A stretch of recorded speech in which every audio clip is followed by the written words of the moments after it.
الحمد للہ رب العالمین والصلاة والسلام علی سید الانبیاء والمرسلین اما بعد فاعوذ باللہ من الشیطان الرجیم بسم اللہ الرحمن الرحیم یا رب لک الحمد کما ینبغی لجلال وجہک وعظیم سلطانک رب اشرح لی صدری ویسر لی امری واحلل عقدۃ من لسانی یفقہوا قولی رب زدنی علما۔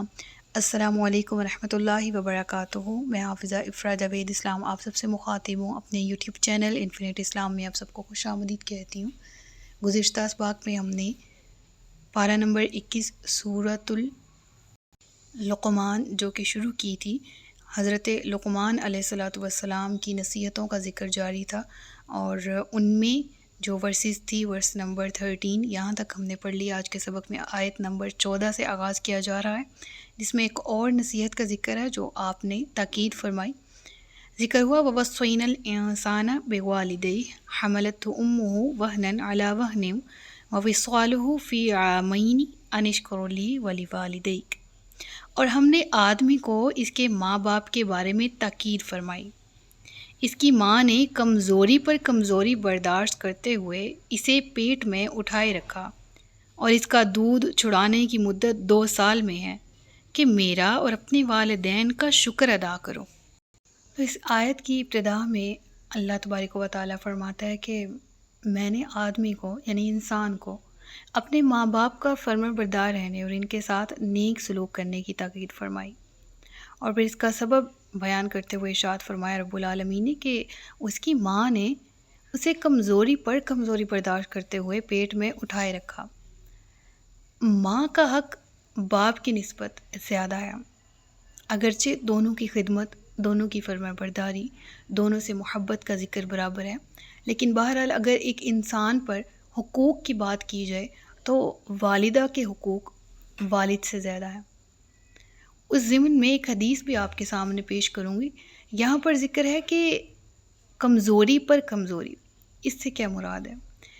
عورت فطرتی طور پر مرد کی نسبت کمزور ہوتی ہے، مرد کو قوت والا توانا بنایا گیا، اور فطرتی طور پر طاقت اور قوت کے اعتبار سے عورت کمزور ہوتی ہے۔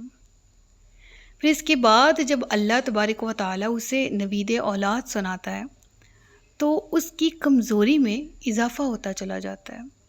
جس طرح ایک انسان کی پیدائش اس کی کوکھ میں بڑھتی چلی جاتی ہے، اتنا ہی بوجھ زیادہ ہوتا جاتا ہے، اور اسی قدر کمزوری میں اضافہ ہوتا جاتا ہے۔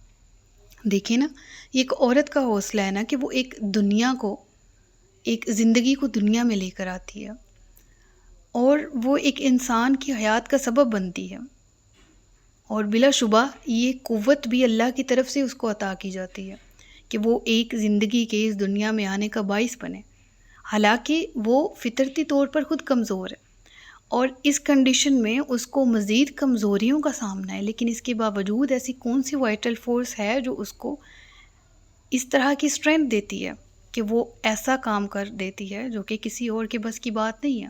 یہاں پر مادہ مراد ہے، جانوروں میں بھی مادہ ہوتی ہے، اور اللہ تبارک و تعالیٰ یہاں کیا فرما رہا ہے؟ اللہ فرما رہا ہے کہ ایک تو عورت نے پیدا کر کے ایک تو حق ادا کیا ہی، یعنی عورت انسان کے دنیا میں آنے کا باعث ہوتی ہے۔ پھر اس کے بعد اللہ رب العالمین فرماتا ہے کہ وہ پھر جب بچہ چھوٹا ہوتا ہے، کمزور اور ناتواں ہوتا ہے، تو اس کے رزق کا سبب اس کی والدہ کا سینہ ہوتا ہے، اور وہ اپنے بچے کو 2 سال تک دودھ پلاتی ہے، اس کو حکم یہ ہے۔ پھر وہ اپنے بچے کو پالتی ہے، اس کی تربیت کرتی ہے، اس کو کھانے کو دیتی ہے۔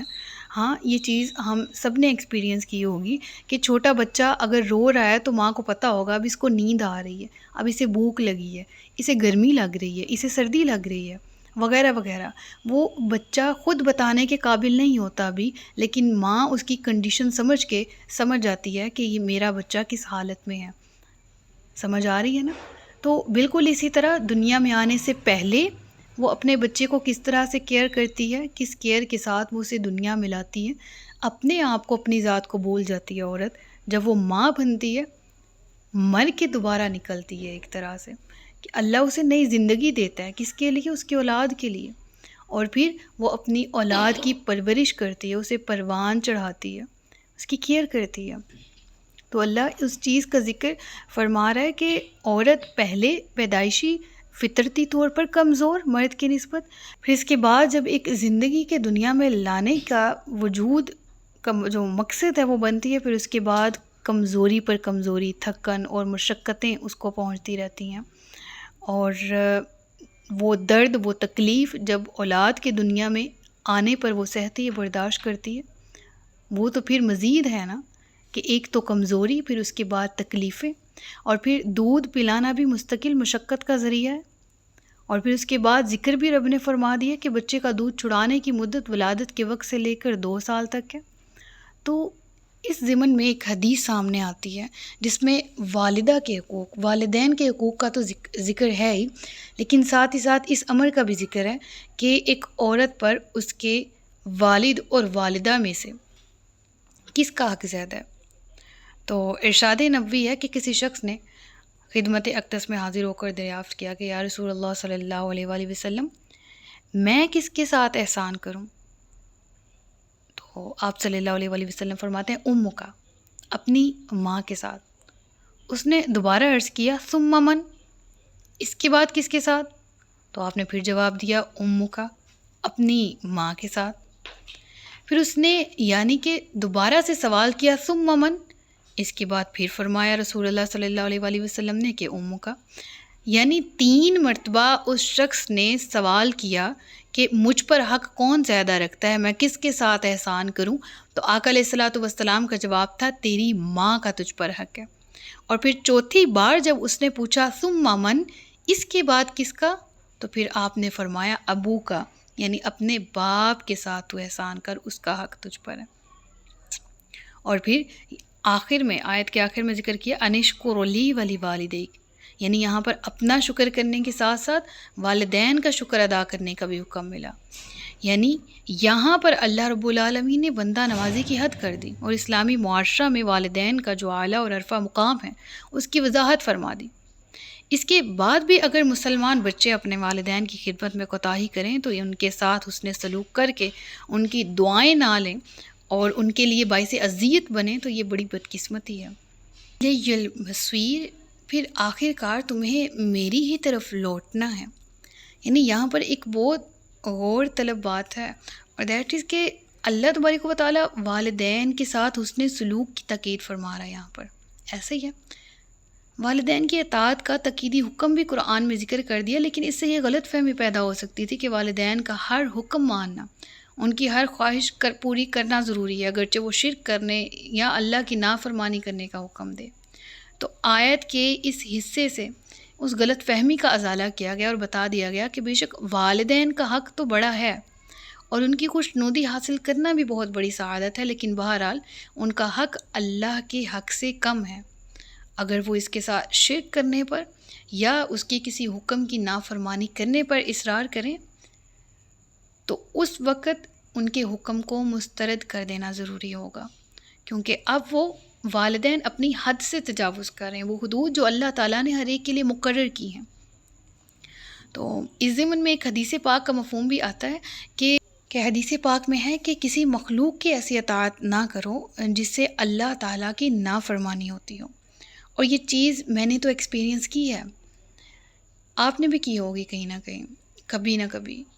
وہ یہ کہ جب ہم اللہ کی نافرمانی والے راستے پہ ہوتے ہیں نا، کسی مخلوق میں سے کسی کی خوشنودی حاصل کرنے کے لیے، یعنی کسی نے کوئی کام کہا ہے، ہم شادی بیاہ کے موقع پر کتنے لغویات اور کتنے اس طرح کے امور کرتے ہیں جو منع، ایسی رسمیں ہیں، لیکن جی ہم فلاں کی خوشی کے لیے کر رہے ہیں کہ وہ ہم سے اداس نہ ہو، کہ شاید اس کو لگے نہ، کہ میں مثال دے رہی ہوں صرف شادی کی، ورنہ ایسے بہت سے ایونٹس ہوتے ہیں جس میں ہم اپنی حدود سے تجاوز کرتے ہیں، ہم مل کے آپس میں بیٹھیں تو گانے کی ریسنگ شروع ہو جاتی ہے یا فرش گفتگو شروع ہو جاتی ہے، جی میں اٹھ کے آتی تو ایسے لگتا کہ میں بڑی موڈی ہوں، ایسے لگتا کہ میں بہت پراؤڈی ہوں، تو میں پھر ان کے ساتھ بیٹھی رہی، پھر میں نے ان کے ساتھ یہ گیم کھیلا، میں نے یہ کیا، ایسیکٹرا ایسیکٹرا۔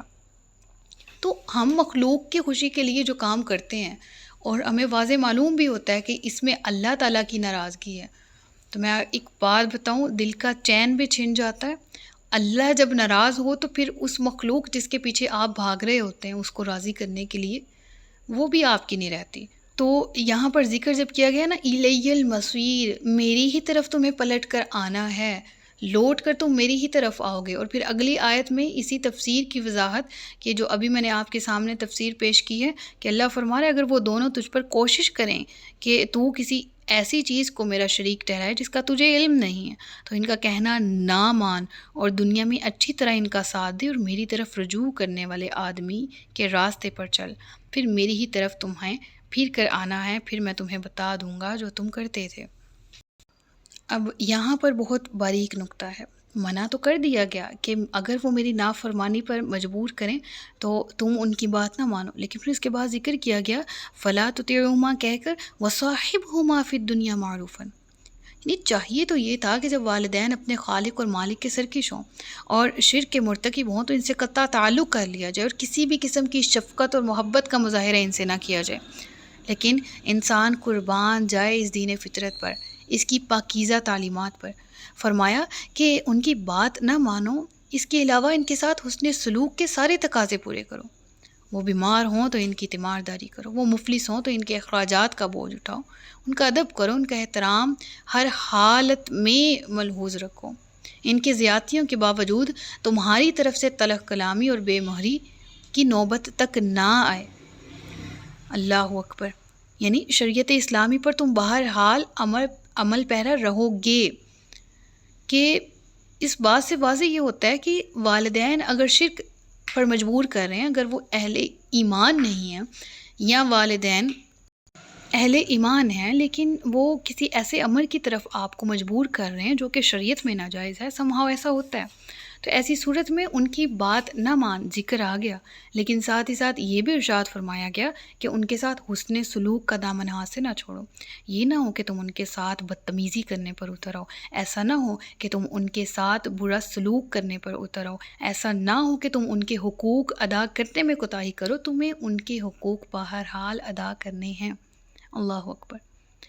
حضرت سعد بن ابی وقاص رضی اللہ تعالیٰ عنہ فرماتے ہیں کہ یہ آیت میرے حق میں نازل ہوئی. میں اپنی والدہ کا بڑا فرما بردار اور اطاعت گزار تھا، ان کی خدمت دن رات کرتا تھا اور کوئی بھی کسر نہ چھوڑ رکھی تھی. تو جب اللہ تعالیٰ نے مجھے نعمت ایمان سے مشرف کیا تو میری ماں بہت ان کا دل برا ہوا، بہت ناراض ہوئی اور کہنے لگی کہ اے سعد، اگر تم نے یہ ایسی حرکت کر دی ہے، اگر تم نے اس سے رجوع نہ کیا، اگر تم نے اس نئے دین کو نہ چھوڑا تو میں کھانا پینا بند کر دوں گی یہاں تک کہ مر جاؤں. اب مائیں ہیں، بلیک میلنگ انہوں نے کی ایز اے مدر. تو انہوں نے کہا کہ اگر میں ایسا بھوکی پیاسی مر گئی تو تجھے لوگ اپنی ماں کا قاتل کہہ کر آر دلایا کریں گے اور تو پھر رسوا ہو جائے گا اس زمانے میں. تو آپ فرماتے ہیں کہ میں نے کہا ماں ایسا نہ کرو، میں کسی بھی قیمت پر اپنا دین نہیں چھوڑوں گا. لیکن وہ بضد رہی، اپنی ضد پر پکی رہیں اور مجھے مجبور کرتی رہیں میں اپنا دین چھوڑ دوں. دن بھر کچھ نہ کھایا نہ کچھ پیا، رات بھی یوں ہی گزار دی اور اس کے باعث وہ بہت زیادہ کمزور ہو گئیں بھوک کے باعث. دوسرا دن اور رات اسی طرح انہوں نے فاقے میں گزار دیا. اب تو کمزوری حد کو پہنچ گئی. جب میں نے ان کی یہ ضد دیکھی تو میں نے انہیں اپنی والدہ کو کہا اے ماں تو خوب جان لے کہ اگر تیری 100 جانیں ہوں اور سب ایک ایک کر کے نکل جائیں تو خدا کی قسم میں اپنے دین کو پھر بھی نہیں چھوڑوں گا. تو آپ فرماتے ہیں کہ میرا یہ عزم دیکھ کر میری والدہ نے بھوک ہڑتال ختم کر دی. ایسی پرعزم زندگی اللہ ہمیں بھی دینا، ایسی کنسسٹنسی ایمان کے ساتھ. ہم بہت سے ایسے کام ایک مرد جو ہے نا وہ اپنی اولاد کے ہاتھوں مجبور ہو کر کرتے ہیں، اپنی بیوی کے ہاتھوں مجبور ہو کر لیتے ہیں ایسے نافرمانی والے کام. ایک انسان رشوت لیتا ہے نا تو اس سے پوچھو بیوی بچوں کا پیٹ کیسے پالیں گے، ان کے پاس آرگیو ہوتا ہے نا. دیٹ مینس کہ بہت سے ایسے کام ہوتے ہیں جو گھر والوں کے پریشرائز کرنے پر کیے جاتے ہیں، والدین کے پریشرائز کرنے پر کیے جاتے ہیں. کہ جاب اچھی ہے، 4 لاکھ اس کی تنخواہ ہے، یا ایک کاروبار ہے اچھا چل رہا ہے لیکن اس میں سودی نظام موجود ہے، وہ جاب اچھی ہے لیکن اس میں کوئی ایسا امر موجود ہے جو دین میں منع ہے، تو ہم چھوڑنے کو اگر تیار ہوں تو والدین کی طرف سے پریشر آئے گا، اولاد کی طرف سے، بیوی کی طرف سے. لیکن اللہ فرما رہا ہے ہاں اگر وہ معصیت والا کام ہے، اگر وہ نافرمانی والا کام ہے تم چھوڑ دو، پھر تمہیں فکر کرنے کی ضرورت نہیں ہے کہ میرے سامنے والدین کا حکم بھی ہے یا میرے پاس اولاد بھی ہے جس کو میں نے فیڈ کرنا ہے. اللہ تعالیٰ خیر الرازقین ہے، وہ رزق دے گا، اس کے خزانوں میں کمی نہیں. ہاں تم اس کی نافرمانی والے راستے پر مت چلو. تو حکم تو یہ ہیں، لیکن ہم کیا کرتے ہیں؟ وَلَنَبْلُوَنَّكُمْ بِشَيْءٍ مِّنَ الْخَوْفِ وَالْجُوعِ وَنَقْصٍ مِّنَ الْأَمْوَالِ وَالْأَنفُسِ وَالثَّمَرَاتِ وَبَشِّرِ الصَّابِرِينَ۔ اللہ فرماتا ہے کہ میں آزماؤں گا، بھوک سے بھی، خوف سے بھی، پھلوں کی کمی سے بھی، اولاد سے بھی آزماؤں گا میں، اور ہاں خوشخبری دے دو جو صبر کرنے والے ہیں۔ اور ہم انہی چیزوں سے آزمائے جاتے ہیں اور اپنے ایمان کا سودا کر لیتے ہیں، لہٰذا ہمیں سوچنے کی ضرورت ہے۔ حضرت سعد کی زندگی سے، شان نزول سے ہمیں بہت کچھ سیکھنے کو ملتا ہے۔ اللہ تعالیٰ دین حق پر ہمیں بھی اس قسم کی استقامت عطا فرمائے، کنسسٹنسی عطا فرمائے، ہمیں بھی اپنے ایمان کے ساتھ لوئل ہونے کی، ہمیں بھی اللہ تعالیٰ کی ذات کے ساتھ وفاداری کرنے کی توفیق عطا فرمائے۔ تو اللہ نے ان رشتوں سے محبت کرنے کا حکم تو دیا، لیکن اتباع کا حکم یہ دیا کہ اللہ ہی اس لائق ہے کہ اس کی اطاعت کی جائے۔ ذکر ہے وَاتَّبِعْ سَبِيلَ مَنْ أَنَابَ إِلَيَّ ثُمَّ إِلَيَّ مَرْجِعُكُمْ فَأُنَبِّئُكُمْ بِمَا كُنْتُمْ تَعْمَلُونَ۔ یعنی کسی کے ساتھ حسن خلق کا مظاہرہ کرنا، خندہ پیشانی سے پیش آنا، یہ اور بات ہے، لیکن کسی کی اطاعت اور اتباع کا معاملہ بالکل دوسرا ہے۔ تو اتباع کس کی جائے؟ اللہ تبارک و تعالیٰ کے راستے کی، یعنی سنت رسول اللہ صلی اللہ علیہ وآلہ وسلم کی۔ ان کی اطاعت لازمی ہے، وہ راستے پر چلنا لازمی ہے جو کہ اللہ کے راستے کی طرف ملا دیں۔ دیکھیں یہاں پر ایک ورڈ ہے، لفظ واتبع، اور پیروی کر۔ یہ نہیں کہا گیا کہ اللہ کی ذات کی پیروی کر، کیونکہ اللہ کی شان ہے کہ وہ حکم دیتا ہے، وہ منع فرماتا ہے برے کاموں سے، وہ حکم دیتا ہے اچھے کاموں کا، اور اللہ تبارک و تعالیٰ کے حکم کی فرما برداری کرنا ہر مومن پر فرض ہے۔ اتباع کس کی کرنی ہے؟ رسول اللہ صلی اللہ علیہ وآلہ وسلم کی۔ اب یہاں پر ذکر ہے واتبع، اور پیروی کر اس راستے کی، اس شخص کے راستے کی جو میری طرف رجوع کرنے والا ہو۔ یہاں ذکر نہیں ہے کہ اللہ کی پیروی کر، ٹھیک ہے؟ تو یہ بات ذہن میں رکھنی بہت اہم نقطہ ہے۔ تو اتباع فقط اس کی کرنی چاہیے جو ہر طرف سے رخ پھیر کر اللہ کی طرف متوجہ ہو، اور جو محبت کے، دنیاوی محبت کے سارے رشتے ہیں یہ بہت ہلکے ہیں، ایک اللہ کی محبت اپنے دل میں انسان کو خالص کر کے بسانی چاہیے۔ تو من اناب سے مراد کیا ہے؟ علماء فرماتے اس سے مراد ابو بکر صدیق ہیں، کہ ان کی زندگی کا مطالعہ کریں تو معلوم ہو کہ اللہ کے راستے پر چلنے والوں کا توکل کیسا ہوتا ہے، معلوم ہو کہ مریدان مصطفیٰ صلی اللہ علیہ وآلہ وسلم کا کیا مقام ہے، کہ جب تمام مشرف اسلام ہوتے ہیں تو سعد بن ابی وقاص ہوں، عبد الرحمن بن عوف ہوں، حضرت عثمان ہوں، حضرت ابو بکر عمر، حضرت علی ہوں، حضرت طلحہ، حضرت زبیر، حضرت سعید، جن کو دنیا میں ہی جنت کی بشارت دے دی گئی، ایسے ایمان والے، ایسے توکل والے۔ تو من انابا الیہ سے مراد صحابہ رسول صلی اللہ علیہ وآلہ وسلم، اور پیروی کرنے سے مراد رسول اللہ کی ذات ہے، اور ان لوگوں کی ذات ہے جو رسول اللہ کی ذات کی پیروی کرتے ہیں۔ ثم الیہ مرجعکم فانبئکم بما کنتم تعملون، پھر تمہیں میری ہی طرف لوٹنا ہے تو میں تمہیں بتا دوں گا جو تم اعمال کرتے تھے۔ صدق اللہ العلی العظیم و صدق رسولہ النبی الکریم۔ سچ فرمایا اللہ نے جو عظمت والا ہے۔ اپنا بہت سا خیال رکھیے گا، مجھے دعا میں یاد رکھیے گا۔ تاجدار ختم نبوت زندہ باد، پاکستان پائندہ باد۔ السلام علیکم ورحمۃ اللہ وبرکاتہ۔